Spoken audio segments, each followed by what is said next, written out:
تو سب سے پہلے میں آپ سے یہی پوچھوں گا کہ بیسک وہ کیا چیزیں ہیں جن سے روزہ ترک ہوتا ہے؟ پہلی بات یہ ہے، یہ روزہ ایک تو ہے روزہ ترک کرنا، اور ایک ہے روزہ ٹوٹ جانا۔ جی ایک وہ انسان کے جس کو روزہ چھوڑ دینے کی اجازت ہے۔ پہلی بات، جو بھی آدمی بیمار ہو اس کو روزہ چھوڑ دینے کی اجازت ہے، لیکن کس بیماری میں اس کا فیصلہ یا وہ خود کرے گا یا ڈاکٹر کرے گا۔ مثلا وہ یہ سمجھتا ہے کہ میں جس بیماری میں ہوں اس بیماری میں روزہ نہیں رکھ پاؤں گا، تو اسلام اس کو اجازت دیتا ہے آپ بعد میں روزہ رکھ لینا۔ ایک انسان سفر میں ہے اور وہ سمجھتا ہے کہ سفر میں روزہ نہیں رکھ پاؤں گا، اسلام اسے اجازت دیتا ہے کہ آپ یہ روزے بعد میں رکھ لینا، اور یہ اجازت قرآن میں موجود ہے۔ فَمَنْ كَانَ مِنْكُمْ مَرِيضًا أَوْ عَلَى سَفَرٍ، تم میں سے جو آدمی بیمار ہو یا سفر میں ہو تو یہ روزہ آئندہ رکھ لینا۔ فَعِدَّةٌ مِنْ أَيَّامٍ أُخَرَ، اس کے معنی ہے اتنے دن بعد میں آپ روزہ رکھ لیں۔ اسی طرح سے ہماری ماں اور بہنوں میں جو پریگننسی میں ہوں اس کو روزہ چھوڑنے کی اجازت ہے۔ اسی طرح سے ہماری ماں اور بہنوں بیٹیوں میں جو ابھی جن کے بچے چھوٹے ہوں اور دودھ پلا رہی ہوں تو ان دنوں میں روزہ چھوڑ دینے کی اجازت ہے۔ اسی طرح سے جو منتھلی ان کا سسٹم ہوتا ہے اس سسٹم میں تو روزہ بالکل ہی منع ہے، بالکل ہی چھوڑ دینا ہے، اور آئندہ روزہ کو رکھنا ہوگا۔ ہم اگر کوئی آدمی اتنا زیادہ بوڑھا ہو اور وہ اتنا کمزور ہو چکا ہو، یا کسی معدے کی ایسی بیماری میں ہو جس کے ٹھیک ہونے کے چانسز نہیں ہیں اور اس کو مسلسل دوائیاں لینی پڑتی ہیں، میڈیسن کے بغیر وہ رہ نہیں پاتا ہے، اور آئندہ بھی اس کو ٹھیک ہونے کی امید نہیں ہے، اس کو روزہ سری سے معاف ہو جاتا ہے، اور معاف ہو جانے کے ساتھ بتا اس کو روزے کے بدلے میں ایک رقم دینی پڑے گی، اس کو کہتے ہیں فدیہ دینا، اور وہ بہت بڑی رقم نہیں ہے، ایک روزے کے بدلے میں 50-60 روپے ہے، ایک دن کے روزے کے بدلے میں، یعنی ایک صدقہ فطر کے برابر۔ ہم مان کر کے چلیں کہ اگر آج کے ڈیٹ میں اگر آج کا صدقہ فطر مثلا 60 روپے بنتا ہے تو اس کا مطلب یہ ہوا کہ ہر دن کے بدلے میں 60 روپے اسے دینے ہیں۔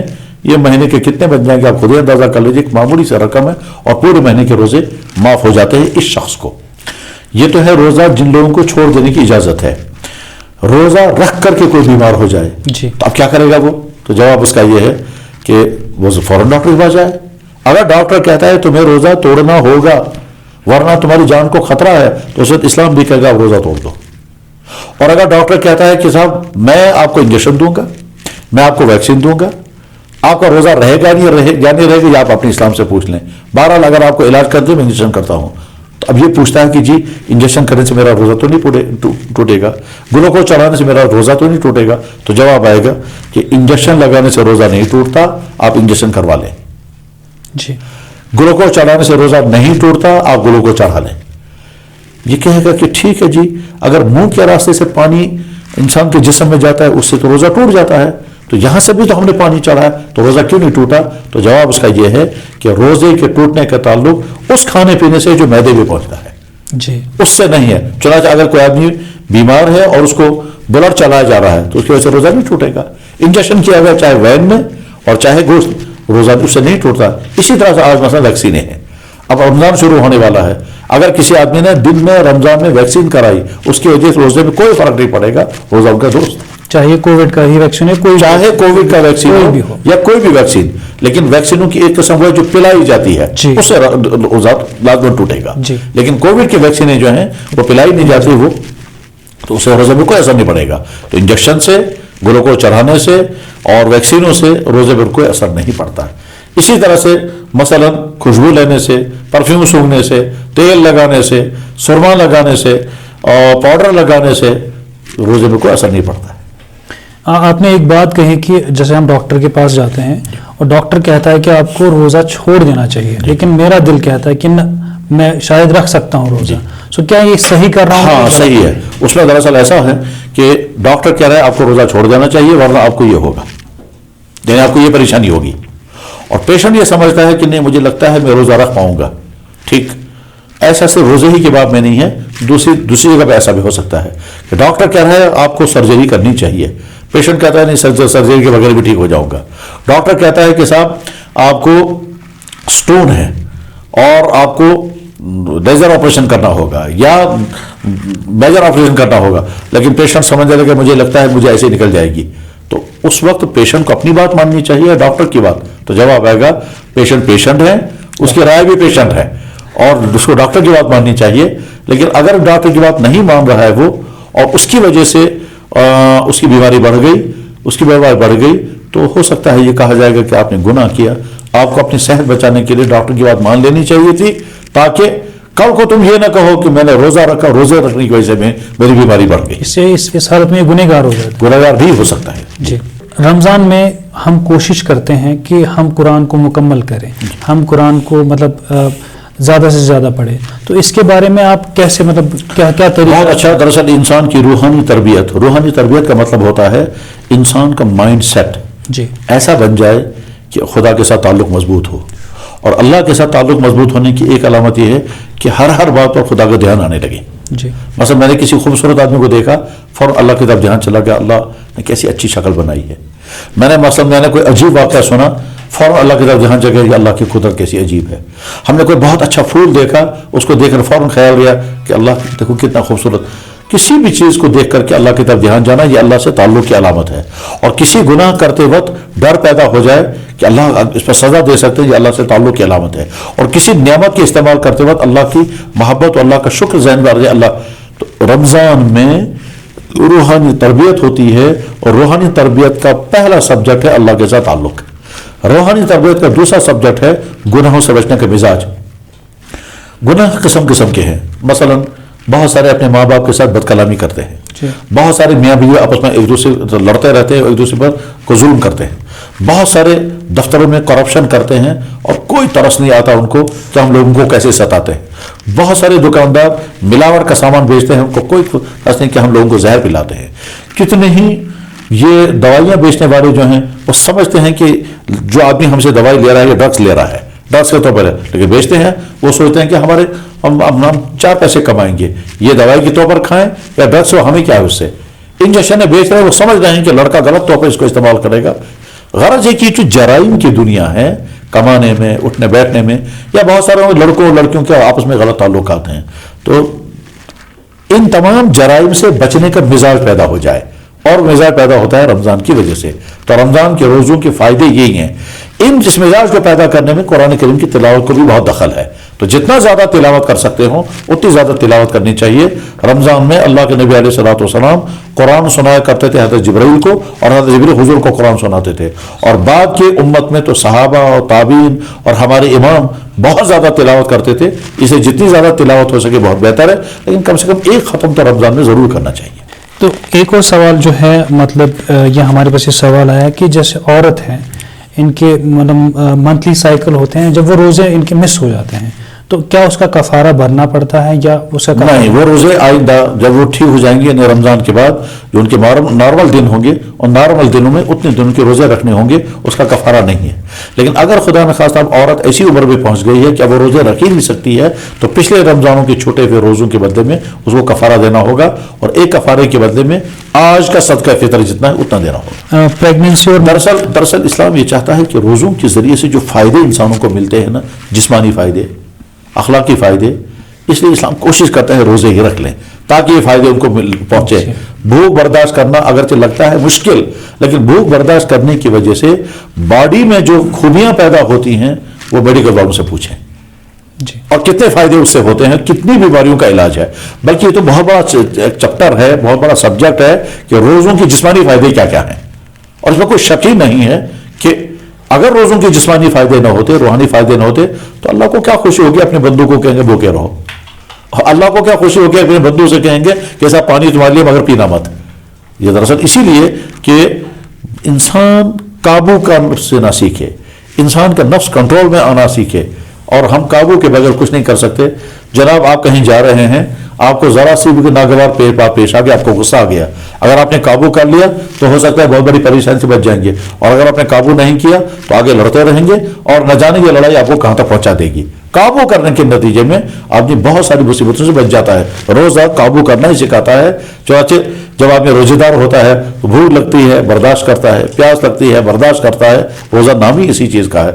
دراصل اس انسان کے اندر برداشت کرنے, صبر کرنے, اپنے آپ کو قابو میں رکھنے کا مزاج پیدا ہو جائے, عادت لگ جائے, اسی غرض کے لیے روزہ ہے. ایک سوال میں آپ سے پوچھنا چاہتا ہوں کہ جیسے ہمارے کچھ پرسنل تعلق ہوتے ہیں, بہت سارے مسئلے مسائل ہوتے ہیں, تو اس میں علماؤں کو کیسے اپروچ کرنا؟ جیسے پرسنل ہائیجین ہو گیا, میں نے نکاح کرا, نکاح کے پہلے کچھ مسائل ہیں, نکاح کے بعد کے کچھ مسائل ہیں, تو کیا میں اپنے مطلب فادر صاحب سے پوچھوں, کیا میں کس سے پوچھوں, تو اس میں کیسے اپروچ؟ پہلی بات یہ ہے کہ بہت سارے ایسے مسائل ہوتے ہیں جو کوئی بیٹا اپنے والد سے پوچھ نہیں پائے گا, جی, اور وہ جو نیچرل حیا اللہ نے انسان کے اندر رکھی ہے, وہ فطری حیا, وہ فطری ہوا رکاوٹ بنتی ہے کہ وہ اپنے باپ کے ساتھ اس طرح کی باتیں کرے. اس کا بہت آسان طریقہ, آج کے زمانے تو اور زیادہ طریقے ہیں, وہ یہ کہ کسی عالم کے ساتھ کانٹیکٹ میں رہیں, ان سے مسئلہ پوچھتے ہوئے بالکل نہیں شرمانا چاہیے, اور اگر بات کرتے ہوئے اشار مارے ہے تو ایک میسج لکھ دیں اور ساتھ میں لکھیں مجھے اس کا جواب چاہیے, اور میں آپ سے بات نہیں کر پا رہا ہوں, مجھے اس کا جواب چاہیے. وہ عالم ہو سکتا ہے یا تو ٹیکسٹ بھیج دے گا اور یا پھر آپ سے بات کرے گا, کیونکہ ہو سکتا ہے اس کو کچھ اور وضاحتیں پوچھنی پڑیں گی. مثلا فرض کیجئے آج کے بہت سارے جوان یہ پوچھنا چاہتے ہیں کہ جو غسل کا فرض ہوتا ہے, اب وہ کنفیوز ہے اس میں, اور یہ کنفیوژن میں ہی رہے گا جب تک وہ پوچھے گا نہیں. تب جب کسی عالم سے پوچھنا چاہیں گے تو عالم سے پوچھے گا کہ تمہاری باڈی سے کیا کیا لکوڈ نکلتے ہیں, اور کس لکوڈ کے نکلنے سے تمہیں غسل فرض ہوگا اور کس لکوڈ کے نکلنے سے غسل فرض نہیں ہوگا, تاکہ اس کو ٹھیک طرح سے سمجھا سکے. اپنے دین کے بارے میں شرم پوچھنے کی میں شرم نہیں کرنی چاہیے. اسی طرح سے جس طرح سے کوئی آدمی بیمار ہو جائے وہ اپنے ڈاکٹر کو سب کچھ بتانے میں شرم نہیں کرے گا. اگر پیشنٹ شرم کرے گا تو علاج ہوگا ہی نہیں, اور اسی طرح سے اگر مسلمان شرم کرے گا تو اس کو دین حاصل ہی نہیں ہوگا. حدیثوں میں ہے ایک خاتون ام سلیم وہ حضور کے پاس آئیں اور نے کہا یا رسول اللہ تعالیٰ شرماتے نہیں ہیں, میں بھی آپ سے ایک ایسا سوال کرنا چاہتی ہوں جو بظاہر لگتا ہے بڑی بے شرمی کی بات ہے, مگر پوچھ لیا انہوں نے سوال. جی, حضرت عائشہ فرماتی تھی کہ انصار کی عورتوں میں بڑی خوبی ہے, اور ایک خوبی ان کے اندر یہ ہے کہ وہ دین پوچھنے میں شرماتی نہیں ہے. تو اس لیے شرمانا نہیں چاہیے. ہاں والد کے سامنے بات نہیں کر سکیں گے, بیٹا اپنی والدہ کے سامنے بات نہیں کر پائے گا, جی, بھائی اپنی بہن سے اس طرح کی بات نہیں کر سکے گا, لیکن کسی عالم سے کانٹیکٹ میں رہنے میں کوئی حرج نہیں ہے, خرج نہیں بلکہ ضروری ہے, تبھی تو آپ دین پر عمل کر سکیں گے. سیدھی سی بات ہے. ایک ہمارا وہ جوان یا کوئی بیٹی جو کسی بھی سبجیکٹ میں ہے, چاہے وہ میڈیکل میں ہے, چاہے وہ انجینئرنگ میں ہے, چاہے وہ لٹریچر پڑھ رہی ہے, یا کوئی بھی ہے, اس نے دین نہیں پڑھا ہے, اب اس کو دین کا مسئلہ جب پیش آ جائے گا وہ پوچھے گی بھی نہیں اور خود بھی معلوم نہیں, تو عمل کیسے ہوگا؟ جی, یا تو خود معلوم ہونا چاہیے تو عمل کرے, اور یا کسی پوچھے. اب اگر خود عمل نہیں ہے تو ہے ناواقفیت, اور دوسرے سے پوچھ نہیں رہے ہیں وہ ہے شرم. تو شرم چنانچہ بخاری شریف میں حدیث چیپٹر ہے امام بخاری نے قائم کیا کہ وہ آدمی جو حیا کرے اور وہ آدمی جو کبر میں مبتلا وہ کبھی دین نہیں سیکھ سکے گا. حیا کا مطلب کیا ہوا؟ دوسرے سے پوچھ نہیں رہا ہے, اور ذہن میں ہے میں سب کچھ جانتا ہوں اور جانتا ہے نہیں, تو اس کا نتیجہ کیا ہوگا؟ غلط کرتا رہے گا یا کچھ بھی نہیں کرے گا. تو شرمانا نہیں چاہیے, بے تکلف ادب کے ساتھ بات کریں, شفقت کے ساتھ بات کریں, ساتھ نیچے کر کے بات کریں. جس بات کو زبان پہ لانا مشکل لگ رہا ہے اس کو لکھ کر کے بھیج دیں, کوئی حرج نہیں ہے. اللہ کے نبی علیہ السلام کے سامنے بھی صحابہ سوال کرتے تھے, محدثین کے سامنے ان کے شاگرد سوال کرتے تھے, ہم نے اپنے استادوں سے سوالات کیے, ہمارے شاگرد ہم سے سوال کرتے ہیں. تو عام جوان کو اس میں فکر مند نہیں ہونا چاہیے. حیا نام نہیں, حیا اس چیز کا نام نہیں ہے کہ آپ دین پوچھنے میں شرما جائیں. حیا نام ہے کہ بے حیائی کاموں کے سے بچیں. جی, ایک سوال جو اسی حوالے سے ہے کہ جیسے رمضان میں اگر کوئی شخص غسل کی حالت میں اٹھتا ہے, اس کو فوراً سحری کرنا چاہیے یا غسل؟ بہت اچھا. جب انسان کو صبح کو اٹھتا ہے اور ایک طرف سے اس کو غسل کرنا ہے, دوسری طرف سے اسے سحری کھانی ہے. اب اگر وہ سحری کھائے گا پھر غسل کرے گا تو ہو سکتا ہے معدہ ٹھنڈا ہو جائے اور اس کے بعد پھر معدے کی خرابی ہو جائے گی, خصوصاً ٹھنڈے موسم میں تو ہوتا ہی ہوتا ہے. اب اگر وہ سحری نہیں کھائے گا تو دن میں روزہ بغیر سحری کے رکھنا مشکل ہے, حالانکہ رکھ سکتے ہیں, کوئی مشکل نہیں ہے. بے شمار لوگ بغیر سحری کے روزہ رکھ لیتے ہیں. اللہ کے نبی علیہ السلام نے نہ جانے کتنی مرتبہ بغیر سحری کے روزہ رکھا. بغیر سحری کے روزہ رکھنا بالکل درست ہے, لیکن اگر آدمی سمجھتا ہے کہ سب لوڈ پڑے گا میں نہیں رکھ پاؤں گا, تو اس کے لیے بہت آسان طریقہ ہے کہ لائٹ سحری لے لیں. لائٹ مثلا چائے اور روٹی لے لیں, یا چائے اور دہی لے لیں, یا کھجورے اور دہی لے لیں, لائٹ سحری لے لیں, اور اس کے بعد پھر گرم بہت اچھے گرم پانی سے جب غسل کریں گے تو دونوں چیزیں ٹھیک ہو جائیں گی. کیونکہ اگر اس نے سحری کھائی پھر غسل نہیں کیا تو آگے فجر کی نماز چھوٹ جائے گی. جی, تو فجر کی نماز کا تقاضا ہے کہ آپ غسل کر لیں, اور سحری کا تقاضا ہے کہ آپ غسل نہیں کریں گے. ٹائم ادھر سے کم ہے, تو دو میں سے ایک, تو حل اس کا بس ایک ہی ہے, وہ یہ ہے کہ اس وقت لائٹ سحری لے لیں اور تیز گرم پانی سے غسل کر لیں, تو انشاءاللہ کچھ نہیں ہوگا. اور جب تیز گرم پانی سے غسل کریں گے اور بعد میں ٹھنڈے ہوا میں نہ آئیں تو کچھ نہیں ہوگا. لائٹ سحری کی وجہ سے آپ کے معدے پر لوڈ بھی نہیں پڑے گا. طریقہ اس کا یہی ہے. اور اگر کسی کو لگتا ہے تو پھر قربانی دینی چاہیے سحری کی اور غسل کر لینا چاہیے تاکہ فجر کی نماز نہ چھوٹ جائے. فجر کے بعد اکثر لوگ مطلب سو جاتے ہیں. اس کے بعد اگر کبھی کیا ہوتا ہے کہ ان کی غسل کی حالت ہو جاتی ہے, کیا اس میں روزہ ٹوٹ جاتا ہے؟ نہیں, اس طرح کی صورتحال میں روزہ بالکل نہیں ٹوٹتا ہے. فجر کے بعد لوگ سو جاتے ہیں, اگر اس طرح کی صورتحال پیش آ گئی اس سے روزے میں کوئی فرق نہیں پڑا. بس انہیں اٹھ کے غسل کرنا ہے. انہیں اٹھ کر غسل کرنا ہے اور بس اپنے کپڑے صاف کرنے ہیں. اب غسل میں کیا ہوتا ہے کہ عام دنوں میں ہم جب غسل کرتے ہیں حلق تک پانی پہنچانا ہے, ایک فرض ہے یہ. تو اب رمضان میں جیسے میں روزے سے ہوں تو اس میں مجھے کس طرح کے ہاں, تو رمضان میں جو روزے کی حالت میں ہوں اور غسل کرنا ہو اس وقت حلق تک ہرگز پانی نہیں پہنچانا ہے, صرف منہ کے اندر بس صرف منہ کے اندر پانی رہنا چاہیے حلق کے نیچے تک.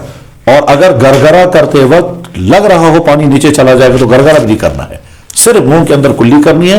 لیکن منہ کے اندر کلی کا مطلب یہ ہے آپ نے منہ کے اندر 2-3 مرتبہ پانی ڈالا اور اس کو پورے منہ میں اچھی طرح سے گھمایا اور گھمانے کے بعد پھر نیچے باہر پھینک دیا. حلق تک پانی نہیں پہنچانا چاہیے. ایسا نہ ہو کہ آپ حلق تک پانی پہنچاتے حلق سے نیچے اتار لیں گے پانی تو آپ کا روزہ ٹوٹ جائے گا. اس ایسے وقت میں حکم یہ ہے کہ وضو کا یا غسل کی کلی میں گرگرا نہ کیا جائے. گرگرا اسے کہتے ہیں حلق تک پانی پہنچانا. تو اس حالت میں بھی مطلب غسل ہو جائے گا؟ ہاں, غسل درست ہے, بالکل صحیح ہے. ایک اور سوال میں جو آپ سے پوچھنا چاہتا ہوں کہ افطار کا سب سے بہترین طریقہ کیا ہے؟ ہاں, پہلی بات یہ ہے دن بھر میں انسان نے روزہ رکھا اور شام کو افطار کے وقت انسان کی طرف سے کھانے کی بڑی طلب ہوتی ہے اور بہت شوق ہوتا ہے.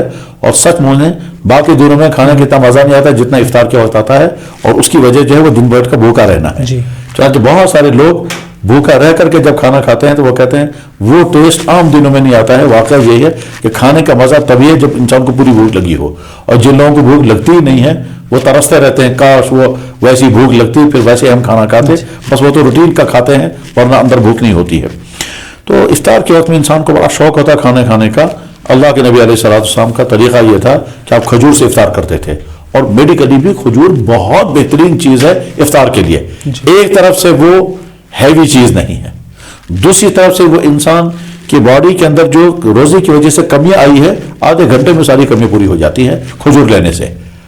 تو کھجور اور اس کے بعد پانی, اس کے بعد پھر جب وہ کھجور باڈی میں چلی گئی اور اس کے بعد پھر تھوڑا ڈائجسٹ ہو گئی تو آپ ایک دم طاقت محسوس کریں گے. اس کے بعد کچھ دیر کے بعد کھانا کھانا چاہیے. یہ سب سے بہتر افطار تھے.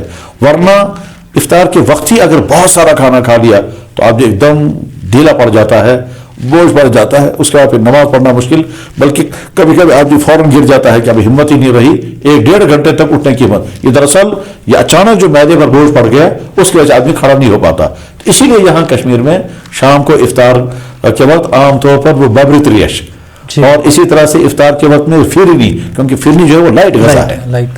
تو معدہ جو دن بھر میں کھا رہا ہے اس کو اچانک بہت ہیوی غذا نہیں ڈالنی چاہیے. اس کی وجہ سے معدہ جو ہے وہ لوڈ محسوس کرتا ہے. لائٹ غذا دینی چاہیے. جب وہ لائٹ غذا ہضم ہو کر کے پھر انسان کے بدن میں کچھ طاقت ہے اب ہیوی غذا لینی چاہیے. اب جیسے سحری کا بہترین وقت اور افطار کا کیا بہترین وقت ہے؟ جیسے اذان ہو گئی تو کیا میں اس وقت سحری کر سکتا ہوں؟ ایک بہترین وقت جو ہے. ہاں, تو جواب اس کا یہ ہے کہ دیکھیے سحری کا ایک ٹائم ہے اینڈنگ کا. اس اینڈنگ کے ٹائم سے پہلے آپ کو سحری ختم کرنی ہے. پہلے زمانے میں تو وہ اینڈنگ کا ٹائم پتہ نہیں چلتا تھا. اس وقت تو علامت تھی جب صبح صادق ہو جائے گی. اور آج ہمارے پاس طرح طرح کے کیلنڈر ہیں, چھپے ہوئے کیلنڈر بھی آتے ہیں. یہ جو ہے موبائلوں پر بھی ٹائم آتا ہے. اسی طرح سے ریڈیو سے بھی اعلان ہوتا ہے, ٹی وی سے بھی اعلان ہوتا ہے, اور چھپے ہوئے کیلنڈر میں ٹائمنگ لکھی ہوئی ہوتی ہے اس ٹائم پر سحری. تو اس لیے ہم ان منٹوں کی رعایت کریں. مثلا مان لیجئے کسی دن لکھا ہوا ہے 5:05 پر سحری ختم ہوگی. اس کا مطلب یہ ہے کہ اس کے بعد صبح صادق شروع ہو گئی تو ہم کو 5:05 سے پہلے سحری ختم کر لینی چاہیے. وہ اینڈ ہے اس کا. اس اینڈ کے بعد پھر سحری نہیں کھانی چاہیے, اور اس کا تعلق اذان کے ساتھ بھی نہیں ہے بلکہ ٹائمنگ کے ساتھ ہے. ہمارا اذان پڑھنے والا ہو سکتا ہے چند منٹ پہلے پڑھے, اور ہمارا اذان پڑھنے والا ہو سکتا ہے کچھ دن پہلے دیر سے پڑھے. تو اصل میں میٹر اذان نہیں ہے, میٹر ٹائم ہے. حضور نبی علیہ السلام کے زمانے میں 2 اذان پڑھنے والے حضرت بلال اور حضرت عبداللہ بن مکتوم تھے. تو اللہ کے نبی نے اعلان کیا کہ دیکھو بلال کی اذان پر تم سحری بند مت کرنا، اس لیے کہ بلال کو اذان اس لیے دینی ہوتی ہے کہ جو لوگ سوئے ہیں وہ جاگ جائیں، اور جو نماز پڑھ رہے ہیں وہ واپس گھر جائیں، اور گھر جا کر کے پھر وہ سحری کھا لیں۔ وہاں حدیث کے الفاظ ہیں لیرجع قائمکم ولینبہ نائمکم، تمہیں جو سویا ہوا ہے وہ جاگ جائے، اور جو تمہیں نماز پڑھ رہا ہے کھڑے ہو کر وہ واپس جائے تاکہ سحری کھائیں۔ بلال کی اذان پر تم سحری بند مت کرنا۔ اس کے بعد عبداللہ ابن ام مکتوم جو نابینا صحابی تھے، وہ جب اذان پڑھتے تھے تو اس پر سحری بند ہو جاتی تھی۔ تو غرض یہ کہ جو سحری کا ٹائم ہے اس ٹائم سے پہلے سحری ختم ہو جانی چاہیے، اذان کا بھی انتظار نہیں کرنا چاہیے۔ اذان دینے والا ہم جیسا آدمی ہے وہ غلطی کر سکتا ہے، تو میٹر جو ہے وہ اذان نہیں، میٹر ٹائم ہے۔ کشمیر میں ایسا اکثر ہوتا ہے کہ جیسا ہم بانگ پڑھ رہے نہیں اور پھر ہم کہتے ہیں کہ نہیں ابھی تو اذان ہی ہو رہی ہے، نہیں ایسا نہیں ہے، اذان نہیں، میٹر ٹائم دیکھیں، ٹائم دیکھنا ہے۔ ویسے آج کل کے مطلب ہم دیکھیں گے ہمارے پاس بالکل گھڑی ہے، سب کچھ ہے، سب کچھ اب تو بہت آسان ہے، اب تو سیکنڈوں کے حساب سے ہم جان سکتے ہیں۔ مفتی صاحب ایک دو سوال اور آپ سے میں پوچھنا چاہتا ہوں کہ جیسے کئی بار کیا ہوتا ہے کہ ہماری نیند نہیں کھل جاتی ہے، تو اس حالت میں جیسے مطلب سحری کا وقت ختم ہو گیا ہے، اب میں نے گھڑی میں دیکھا کہ وہ سارا وقت ختم ہو گیا، تو اس حالت میں مجھے کیا کرنا ہے؟ جی ہاں، ایسا ہوتا ہے کبھی کہ انسانوں کی آنکھ نہیں کھل سکی، اگرچہ آج طرح کے جو ہیں الارمس ہیں، موبائل کے ذریعے، گھڑیوں کے ذریعے وغیرہ، مسجدوں میں اعلان بھی ہوتے ہیں، بعض محلوں میں ڈھول بجانے والے بھی آتے ہیں، سحر خان جسے کہتے ہیں وہ بھی آتے ہیں، لیکن بہرحال اگر کبھی کوئی انسان سحری کے لیے نہ جاگ سکا، سارے گھر کے لوگ سوئے رہ گئے اور اب جب جاگے ہیں تو سحری کا وقت ختم ہو چکا ہے، تو ان کو چاہیے کہ بغیر سحری کے روزے کی نیت کر لیں۔ بغیر سحری کے روزے کی نیت ان کی درست ہے، البتہ یہ ہو سکتا ہے کہ دن میں لوڈ پڑے گا بھوک کا، پیاس کا، لیکن برداشت کر لیں اور بغیر سحری کے روزہ رکھ سکتے ہیں۔ اللہ کے نبی علیہ السلام نے بہت مرتبہ بغیر سحری کے روزے رکھے ہیں۔ سحری کھانا بہت برکت کی چیز ہے، لیکن روزے کے درست ہونے کے لیے شرط نہیں ہے، کنڈیشن نہیں ہے کہ اگر کسی نے سحری نہیں کھائی تو روزہ ہی نہیں ہوا، نہیں ایسا نہیں ہے، بلکہ سحری کے بغیر اگر کسی مثلاً کسی آدمی نے سوچا کہ صبح کو تو مجھے جاگنا مشکل ہے، اب میں سونے سے پہلے تھوڑا سا کھا لوں گا، وہی میری سحری ہو گئی، تو وہ بھی سحری بن جائے گی۔ تو اس لیے اگر خدا نخواستہ کہیں کوئی لوگ جاگ نہیں پائے اور صبح ہو چکی ہے تو اب وہ چاہیں تو بغیر سحری کھائے، بغیر پانی کا قطرہ لیے اسی وقت نیت کر لے، روزہ ان کا صحیح ہو جائے گا۔ ایک کنفیوژن ہے کہ مطلب صبح کس کو کہیں گے؟ ہاں، صبح نام ہے وہی ٹائمنگ کا جس کو کہتے تھے اختتامی سحری کا وقت، وہ جو اختتامی سحری کا وقت ہے، سحری ختم ہونے کا جو ٹائم دکھایا جا رہا ہے بس وہ نہیں۔ اب میں فجر کے بعد فرض میں فجر میں نے مس کی، ہاں میں مثال بتاتا ہوں، فرض کیجیے سحری کا آخری منٹ ہے 5:05 پر، جیسے آج کل سحری مثلا 5:05 پر ختم ہو رہی ہے اور ہم 5:30 بجے آنکھ کھلی ہماری، جی تو اس کا طب یہ سحری کھانے کا وقت ہمارا ختم ہو چکا ہے، اب ہمیں سحری نہیں کھانی ہے، اب روزہ رکھنا ہے تو بغیر سحری کے روزہ رکھنا ہے۔ اور اگر آپ سمجھتے ہیں کہ صاحب روزہ ہم نہیں رکھ پائیں گے، بہت لوگ پڑے گا، ہم کچھ بھی نہیں کر پائیں گے، لہذا ہم نے ڈیسائیڈ کر لیا کہ روزہ نہیں رکھیں گے، تو پھر آپ دن میں روزہ نہیں رکھیں گے، آپ رمضان کے بعد یہ روزہ رکھیں گے، مگر رمضان کے اندر اس روزے کا جو فائدہ تھا وہ رمضان کے بعد کے روزے کا فائدہ وہ نہیں ہوگا، لیکن ہر اس کا ایک ہی ہے، بہتر ہے اس وقت۔ یعنی فرض کیجئے اگر آپ مجھ سے پوچھیں گے کہ اگر تمہارے ساتھ کبھی ایسا ہوا اور تمہاری آنکھ نہ کھلی تو تم کیا کرو گے، تو میں عرض کروں گا کہ میں اس وقت بغیر سحری کے روزہ رکھ لوں گا، چاہے دن میں کتنی بھوک کیوں نہ لگے۔ چنانچہ میں اپنا واقعہ سناتا ہوں کہ ایک دفعہ اگست کے مہینے میں جب 48 سے 49 ڈگری کی گرمی تھی اور میں نے سحری کھائے بغیر، نہ پانی پیا نہ سحری کھائی، روزہ رکھا، تو دن میں 5 مرتبہ غسل کیا، 5 مرتبہ باڈی میں پانی ڈالا، اور شام کو جب افطاری کا وقت آیا تو 3 مگ پلا، 5 مگ پانی میں نے پیا افطاری کے وقت۔ یہ جب میں دیوبند میں تھے، بالکل دیوبند میں تھا، مسجد خلا میں امام تھا، اور میں صبح کو سحری میں نہیں جاگ پایا، اور جب مؤذن صاحب اذان پڑھنے کے لیے آئے تو میری آنکھ کھلی، تو بغیر سحری کے روزہ رکھا۔ اگست کا مہینہ تھا، 48 سے 49 ڈگری کی گرمیاں تھی، میں نے دن میں 5 مرتبہ بدن پر پانی ڈالا اور شام کو 5 مگ پانی پیے، چونکہ بہت زیادہ پیا اس لیے یاد آئی ہے اور یہ بھولتا نہیں ہے کبھی۔ جی ایک اور جو سوال ہے، کیونکہ رمضان کے بعد مطلب جیسے رمضان میں بھی ہو، رمضان کے بعد بھی زکوٰۃ، جیسے زکوٰۃ دیتے ہیں ہم رمضان میں، مجھے لگتا ہے کہ زکوٰۃ کی بہت سارے لوگوں کو ضرورت پڑتی ہے، اور رمضان کے بعد بھی، اور ایک زکوٰۃ کا سلیب کیا ہوتا ہے؟ بہت اچھا، زکوٰۃ رمضان میں دینے والوں کا بھی مزاج ہوتا ہے اور لینے والے بھی زیادہ کوشش کرتے ہیں کہ رمضان میں لوگ دیں گے، اس لیے ہم بھی پہنچنے کی کوشش کریں گے، تو زکوٰۃ لینے والے بھی پہنچتے ہیں اور زکوٰۃ دینے والے بھی شوق سے دیتے ہیں، اور اس لیے بھی شوق سے دیتے ہیں کہ ایک تو رمضان میں زکوٰۃ دینے کا ثواب بہت زیادہ بڑھ جاتا ہے، دوسرے رمضان میں دینے کا مزاج پیدا ہوتا ہے، انسان کے دل میں مال کی محبت ہے جی۔ اور یہ مال نکالنا بڑا مشکل ہوتا ہے، لیکن رمضان کے اندر مزاج بن جاتا ہے تو طبیعت آمادہ ہو جاتی ہے دینے کے لیے، ورنہ عام طور پر طبیعتیں آمادہ نہیں ہوتی ہیں۔ اسی لیے بہت سارے لوگ جو ہیں فضول خرچی میں تو ہزاروں اڑائیں گے، زکوٰۃ دینے کے لیے تیار نہیں ہوتے ہیں۔ یعنی مان لیجئے ہوٹلوں میں تو ہزار اڑائیں گے، شام تک ہوٹل میں جا کر کے 10,000 کا بل دے کر کے آئیں گے، ٹھیک، لیکن چند سو زکوٰۃ دینے کو تیار نہیں ہوتے۔ یا ایسے ہی مان لیجیے جیسے ایک انسان ایک دن میں سینکڑوں روپے کا ریچارج تو کرنے کو تیار ہوتا ہے، جی۔ لیکن مسجد کے امام صاحب کی 50 روپے کا چندہ پورے مہینے دینے کو تیار نہیں ہوتا۔ زکوٰۃ کے بارے میں اصل میں اچھی طرح سے سمجھنے کی ضرورت ہے کہ زکوٰۃ کا فرض ہوتی ہے۔ اللہ کے نبی علیہ السلام کے زمانے میں کرنسی نہیں تھی، ان کے زمانے میں سونا اور چاندی تھا، اور سونے چاندی ہی کی کرنسی تھی۔ تو ہمارے نبی نے اپنے زمانے میں سونے اور چاندی کے کرنسی کی بنیاد بنا دی کہ اتنا سونا ہوگا تو زکوٰۃ لازم ہوگی، اتنی چاندی ہوگی تو زکوٰۃ لازم ہوگی۔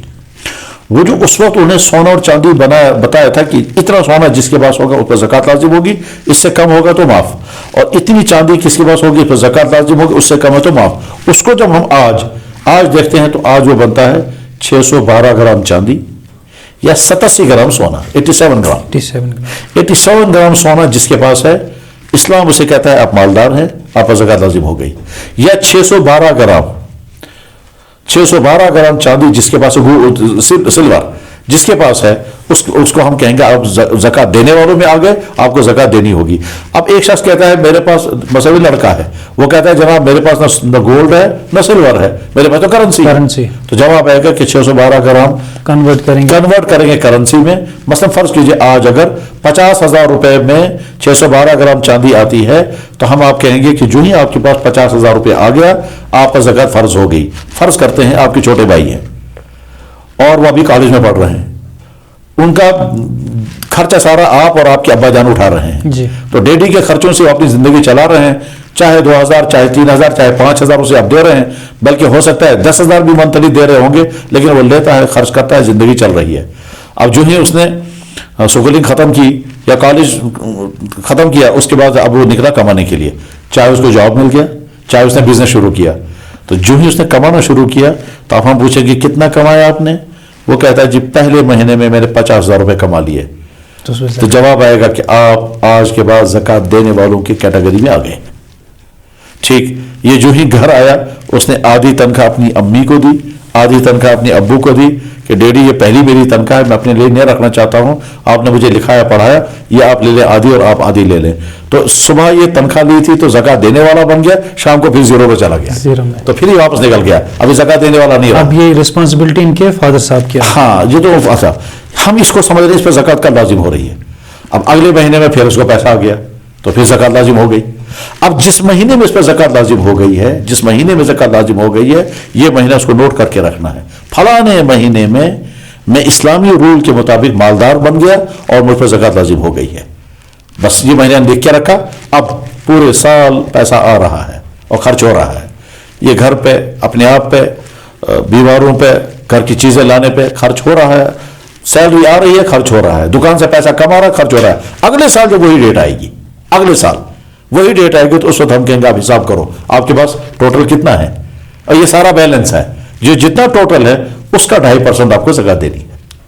تو پچھلے سال مان لیجیے میں ایک مثال لیتا ہوں، ایک نوجوان لڑکا ہے، آج ہی سے اس نے کمانا شروع کیا، اسی مہینے میں اس کو جاب لگ گئی اور اسی مہینے میں مان لیجیے اس کو 60,000 روپے سیلری مل گئی، تو جو ہی 60,000 سیلری مل گئی ہم کہیں گے آپ مالدار بن گئے۔ یہ 10,000 اپنی والدہ کو دیتا ہے، 10,000 اپنی بہن کو دیتا ہے، 10,000 اس کو دیتا ہے، 20,000 اپنے لیے رکھتا ہے، اور اگلے مہینے میں تو اب جس مہینے میں اس کو 60,000 کی سیلری مل گئی یہ مالدار بن گیا۔ اگلے سال اسی مہینے میں مان لیجیے آج شعبان ہے، شعبان کی 25 تاریخ کو اس کو پہلی سیلری مل گئی، تو ہمارے شعبان کی 25 تاریخ کو آپ مالدار بن گئے۔